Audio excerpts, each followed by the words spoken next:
Du dévotionnel du vendredi 6 octobre. Nul n'est indispensable.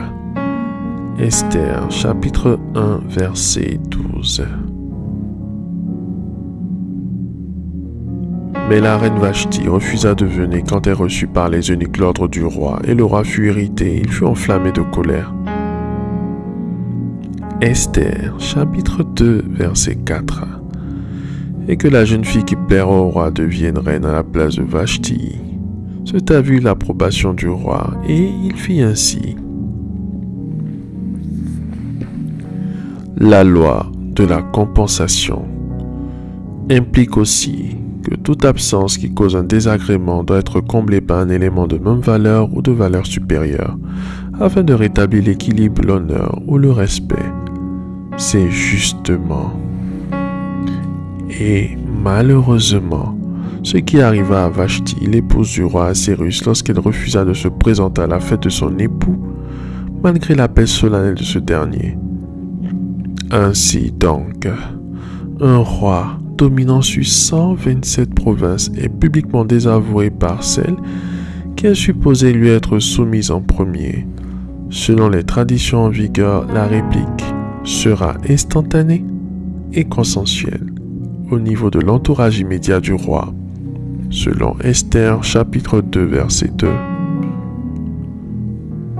Alors, ceux qui servaient le roi dirent qu'on cherche pour le roi des jeunes filles vierges et belles de figure. La première leçon à tirer est qu'il faut rester à sa place et à son poste, car nul ne connaît le jour de sa visitation. Ne quittez pas votre assemblée à cause d'une offense. Sachez qu'en votre absence, on trouvera toujours une pièce de rechange. Coïncidence ou planification divine, retenons que celle qui sera choisie sauvera le peuple juif d'une disparition certaine, selon Esther chapitre 3 verset 13. Les lettres furent envoyées par les courriers dans toutes les provinces du roi, pour qu'on détruisît, qu'on tuât et qu'on fît périr tous les juifs, jeunes et vieux, petits enfants et femmes en un seul jour, le 13e du 12e mois, qui est le mois d'Adar, et pour que leurs biens fussent livrés au pillage. Quelles seront les armes d'Esther, l'étoile dans ce combat salvateur pour son peuple? C'est vrai qu'elle était belle de figure, mais elle a surtout utilisé le jeûne et la prière qui empêcha le roi de dormir, selon Esther chapitre 4 verset 16. Va, rassemble tous les juifs qui se trouvent à Suse, et jeûnez pour moi, sans manger ni boire pendant 3 jours, ni la nuit ni le jour. Moi aussi, je jeûnerai demain avec mes servantes, puis j'entrerai chez le roi malgré la loi. Et si je dois périr, je périrai. Le livre d'Esther est un enseignement caché sur la providence protectrice qui vient au secours des enfants de Dieu et la certitude du jugement de leurs ennemis. Faites cette prière avec moi. Dites après moi. Seigneur, que quelqu'un commette une erreur afin que je sois choisi.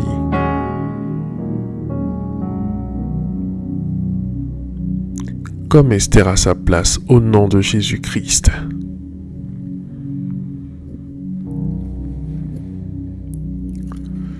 Seigneur, j'en appelle à ta grande compensation.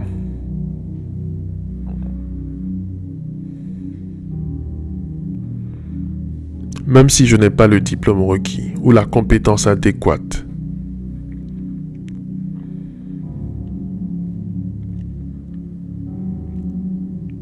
C'est moi qui occuperai le fauteuil vide au-devant de moi.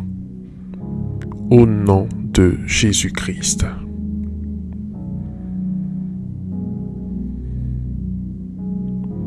Seigneur. Comme Assuérus cherchait une épouse pour en faire une reine.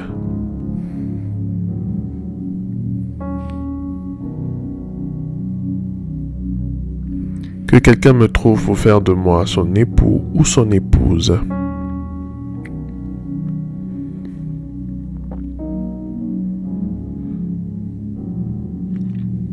Au nom puissant de Jésus-Christ. Seigneur, montre-moi mon Mardoché.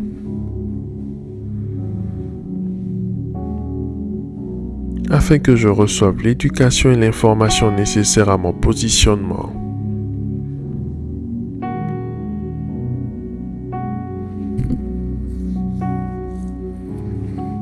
Au nom puissant de Jésus-Christ. Nous te remercions, notre Dieu, pour l'exaucement à nos prières. Au nom de Jésus-Christ. Amen. Amen. Amen.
Déclaration miracle.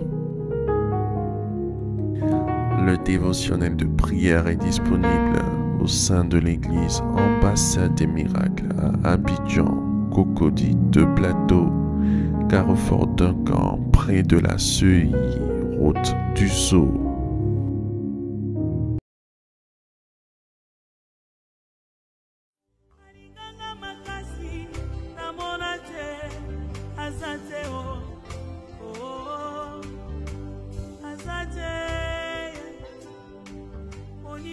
Waouh!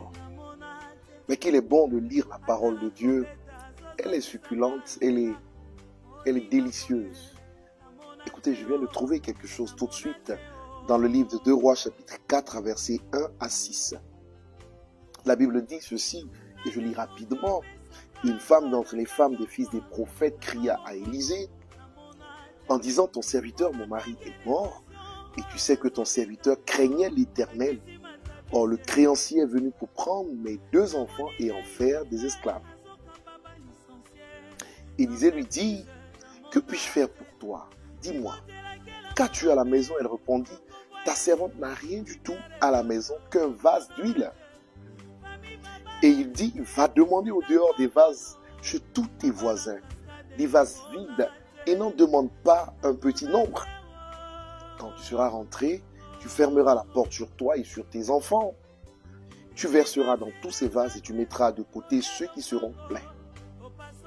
Alors elle le quitta, elle ferma la porte sur elle et sur ses enfants. Il lui présentait les vases et elle versait. Lorsque les vases furent pleins, elle dit à son fils, présente-moi encore un vase. Mais il lui répondit, il n'y a plus de vase. Et l'huile s'arrêta. L'huile s'arrêta. Ah, cette histoire est formidable, formidable. D'accord? Une dame qui était veuve, qui avait perdu son mari, qui était prophète, d'accord? À la mort de ce dernier, trouve un créancier sur la voie qui vient et qui réclame, n'est-ce pas, les dettes laissées par son défunt mari et qui désire prendre les enfants comme esclaves pour payer ses dettes. Elle va voir le prophète qui lui dit, écoute femme, va prendre des vases chez tes voisins et avec le peu d'huile que tu as, remplis ces vases. C'était une chose incroyable. Elle obéit au prophète et elle finit par remplir chaque vase jusqu'au dernier. Et la Bible dit que l'huile s'arrêta au dernier. Quelle est la leçon que nous pouvons tirer de cela? À propos des vases sont des contenants. L'être humain est un vase et le vase est un contenant. Et ce que tu dois savoir, c'est que le contenant a une capacité. Dieu dit à cette dame, va prendre des contenants, remplis-les de l'huile. Dieu ne définit pas la dimension ou la taille du contenant. Dieu ne définit pas le nombre des contenants. Dieu dit simplement, va prendre des contenants selon la vision des choses que tu as et moi, je remplirai cela avec le peu d'huile que tu as. Alors retiens tout simplement que Dieu ne définira pas, n'est-ce pas, ta contenance. C'est ta responsabilité de t'élargir pour pouvoir recevoir beaucoup plus. Et en ce mois d'octobre qui débute maintenant, je souhaite que tu élargisses tes pensées, que tu élargisses ta vision des choses, que tu élargisses ta capacité à recevoir. Parce que Dieu est prêt à te donner autant que tu le désires, pourvu tout simplement que tu vois grand. Ce mois d'octobre est le mois de la grandeur pour toi. Alors si tu peux tout simplement aller dans ce sens, tu verras Dieu combler le vide dans l'espace que tu lui offriras. Si ta contenance fait 0,5 litres, Dieu remplira la bouteille de 0,5 litres. Si tu lui donnes une bouteille d'1 litre, il remplira la bouteille d'1 litre. Si tu lui donnes une bouteille de 10 litres, il remplira la bouteille de 10 litres. Si tu lui donnes un vase de 100 litres, il remplira le vase de 100 litres. C'est ta responsabilité de lui donner de grands vases pour qu'il puisse les remplir. Et je crois de tout mon cœur qu'en ce mois d'octobre, tu verras la gloire de Dieu dans la dimension de l'élargissement. Il répondra favorablement à tes requêtes, à tes prières, à tes aspirations, mais surtout à une vision large. Élargis l'espace de ta tente, affermis tes pieux, tu verras la gloire de Dieu. Sois prêt à aller vers le sommet parce que l'huile est disponible pour remplir ce que tu présenteras au Seigneur. Que le Seigneur te bénisse. Shalom.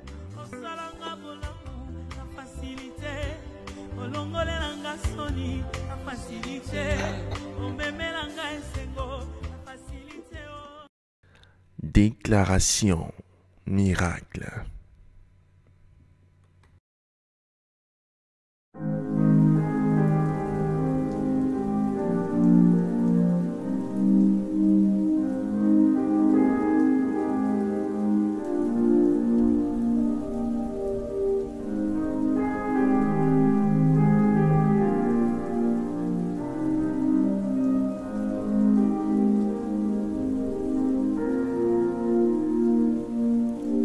Vous venez d'écouter ce dévotionnel.